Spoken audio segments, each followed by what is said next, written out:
ದೇವ್ರನ್ನ ಅವ್ರು ಪ್ರಶ್ನೆ ಮಾಡಿದ್ರು, ದೇವ್ರು ಇಲ್ಲ ಅನ್ನೋ ರೀತಿ ಹೇಳಿದ್ರು. ಆದರೂ ದೇವ್ರು ನಂಬ್ತಾ ಇದ್ರು, ಮನೇಲಿ ಪೂಜೆನೂ ಮಾಡ್ತಾ ಇದ್ರು. ಪೂಜೆ ಮಾಡ್ತಾ ಇದ್ದ ದೇವ್ರಿಗೆ ಅಂದ್ರೆ ರಾಮಕೃಷ್ಣ ಪರಮಹಂಸರಿಗೆ. ರಾಮ ಇಲ್ಲಿ ನೋಡಿ ನಿಮಗೆ ಆ ಕನ್ಫ್ಯೂಷನ್ ನೋಡಿ ಹೆಂಗಿದೆ ಅಂತ. ದೇವ್ರು ನಂಬ್ತಾ ಇದ್ರು, ಪೂಜೆ ಮಾಡ್ತಾ ಇದ್ರು, ಅದ್ರ ದೇವ್ರು ಇಲ್ಲ ಅಂತಿದ್ರು. ಹೌದು, ಅವ್ರಿಗೊಂದು ಘಟನೆನೂ ಆಗುತ್ತೆ, ನಿಮ್ಗೆ ಗೊತ್ತಿರಬೇಕು. ಚಾಮುಂಡಿ ಬೆಟ್ಟದ ಮೇಲೆ ಇಲ್ಲ ಹೇಳಿ ಸರ್. ಗೊತ್ತಿಲ್ವಾ? ಚಾಮುಂಡಿ ಬೆಟ್ಟಕ್ಕೆ ಹೋಗ್ತಾರೆ ಅವರು, ಮೈಸೂರಲ್ಲಿ ಓದ್ತಿರ್ಬೇಕಾದ್ರೆ.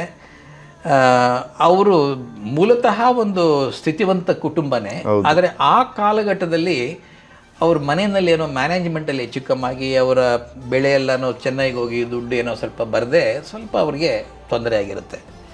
ಬೆಟ್ಟ ಹತ್ತೋಗ್ತಾರೆ, ಪೂಜೆ ಆಗುತ್ತೆ. ಪೂಜೆ ಆದಮೇಲೆ ಎಲ್ಲರನ್ನೂ ದಕ್ಷಿಣೆ ಹಾಕಬೇಕಲ್ಲ, ಅವ್ರು ತೀರ್ಥ ಕೊಡಬೇಕಾದ್ರೆ.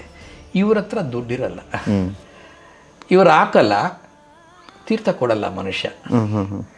ಇವರು ಹಿಂದಕ್ಕೆ ಬರ್ತಾ ಇರಬೇಕಾದ್ರೆ ಅವ್ರ ಫ್ರೆಂಡ್ ಯಾರೋ ಒಳ್ಳೆಯವನು, ಬಾರೋ ಅಂತ ಏನೋ ಒಂದೊಂದು 2 ಪೈಸಾನೋ ಏನೋ ತೊಗೊಂಡು ಕೊಡೋಕೆ ಹೋಗ್ತಾನೆ. ಅದನ್ನ ಎತ್ತಿ ವಾಪಸ್ ಕೊಡ್ತಾರೆ ಅವರು. ಹಣ ಕೊಟ್ಟರೆ ಮಾತ್ರ ಸಿಗೋ ತೀರ್ಥ ನನಗೆ ಬೇಡ ಕಣೋ ಅಂತ ಹಿಂದಕ್ಕೆ ಬಂದುಬಿಡ್ತಾರೆ. ಆ ಮಾತಿದೆಯಲ್ಲ, ಹೌದೌದು, ಅದು ನನಗೆ ಆ ಒಂದು ವಯಸ್ಸಲ್ಲಿ ಬಹಳ ಎಫೆಕ್ಟ್ ಮಾಡ್ತು.